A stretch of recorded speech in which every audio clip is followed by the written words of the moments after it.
The American people are watching this spectacle. I'm told the futures market is down 5%.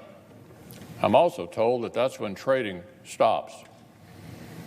So the notion that we have time to play games here with the American economy and the American people is utterly absurd. So I want to explain what just happened. Our good friends on the other side would not have been disadvantaged one bit if this vote had succeeded, because it would have required potentially 30 more hours of discussion, during which these seemingly endless negotiations could go on as long as they would like.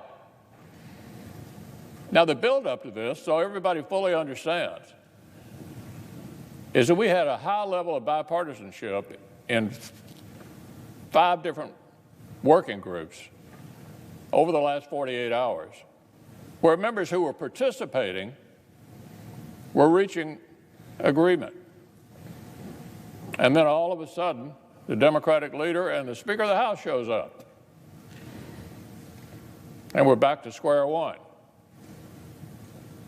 So we're fiddling here, fiddling with the emotions of the American people, fiddling with the markets, fiddling with our health care. The American people expect us to act tomorrow.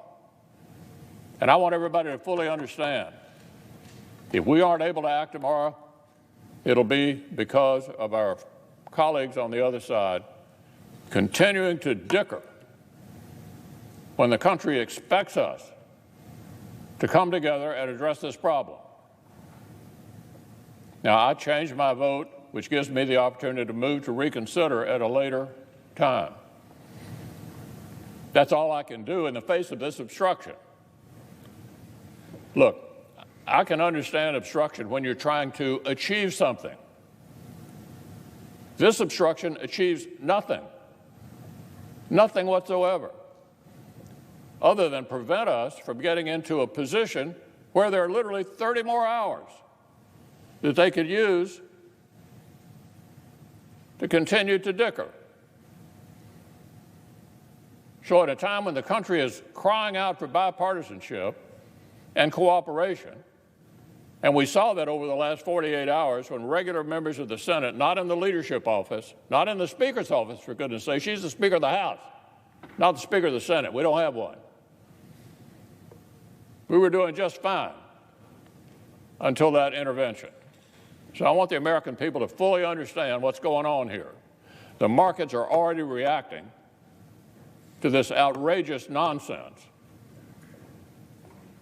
We have an obligation to the American people to deal with this emergency and to deal with it tomorrow.